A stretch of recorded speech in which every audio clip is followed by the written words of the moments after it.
All right, so today we are going to roll in some new stuff using some of the old stuff we've done in the past. Going to make something fun today, hopefully. So I'm going to go to File, New, and again, you could go to the Create New here, but we're not going to do that.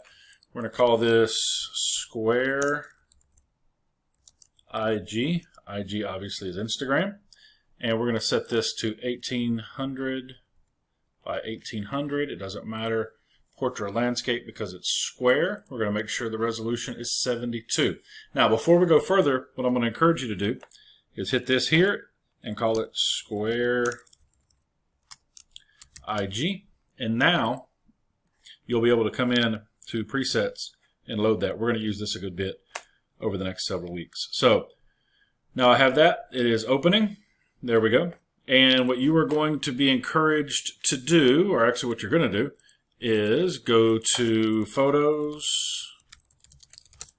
and find a picture of yourself from the previous units where we did photography. Doesn't matter. Don't care what picture it is. Let's get this one of Reagan. Or let's see. Maybe there's something. Let's see.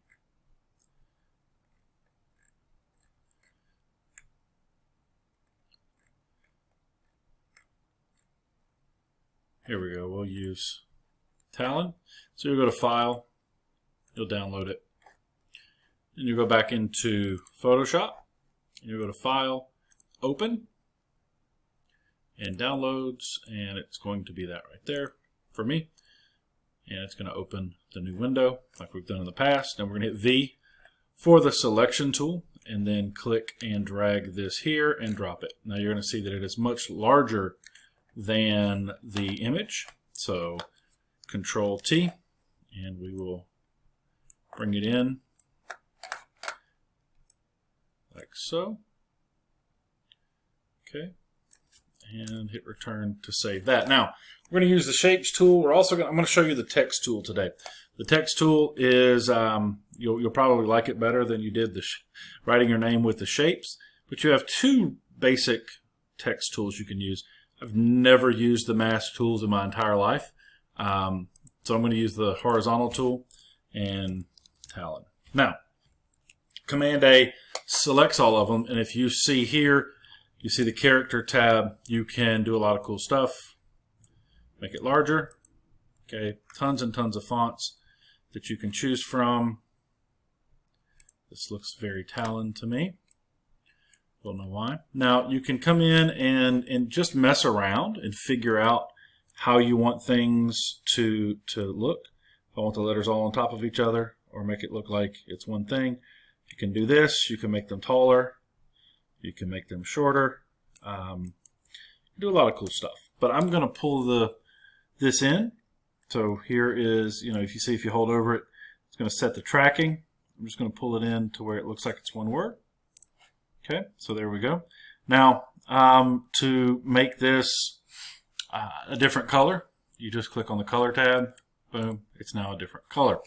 But I'm going to change that because I want to use the shapes tool to kind of help bring that out. So let's go with this one. So there is my text. Now, oftentimes when you have an image and it gets kind of busy, you kind of lose text. And one way to fix that is to use your shapes tool. And I'm going to use an ellipse tool and drag that over here like so. And that's going to be white. So here we go. I'm going to drag this just like this. Going to, instead of Control T for the text, just double click on it, go back to your character. If you get into Control T to transform, you kind of run into situations where you're disforming the text. So I will always kind of do it this way.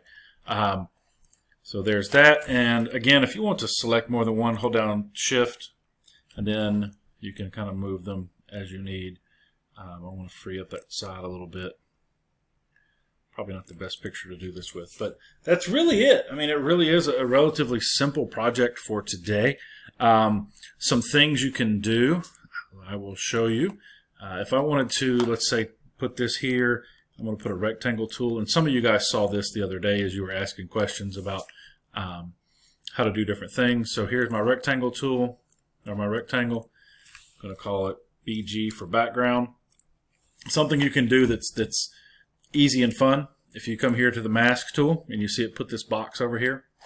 And if I go to the gradient, okay, and I click here, actually, hang on, cancel, and I hit the default. Nope, that's not what I want. Okay, so let's go to basics and the default. And something about masks, if it's all white, you can see it. But if you put something black over it, black conceals and white reveals. So, it's not working the way I wanted it to. It's okay. We'll just come right here, click here, and I can adjust it, make it black, make this white, make sure it's white. Okay, and then make sure that I have that selected, and it's not working the way I want it to. It's okay.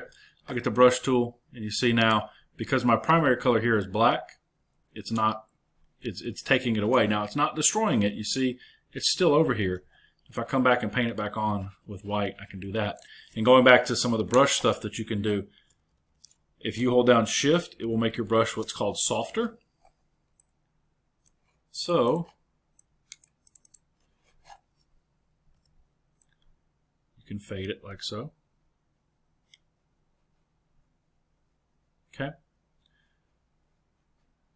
If you just want to do that. And the other thing that I would show you is if you click on the name and you hit this FX button, do a drop shadow. It's going to do a little magic there. And you can kind of see, let me make it absurd, so you see the text there where it looks like it's coming off the screen. You can change your angle and then make it more transparent, bring it back in a little bit, and now it looks like it's got some depth to it. So I want you to try using a mask to bring out your shape a little bit, and I want you to try using at least one effect. There's lots of effects you can use. If I wanted to stroke this with a, let's go with not white, let's go with green because that's absurd. If I wanted to put green around the text, I could do that, make it pop out a little bit. More often than not, I'm going to use black and make it really jump. You can do that. You could, well, I don't know, make it satiny. Do all kinds of stuff. So get in there and play around. Your assignment today will be to create 2 of these. You need a photo of yourself. You'll use your name. You'll need at least one shape. And I want to see at least one effect on each one. So have some fun with it, and let's go make some awesome.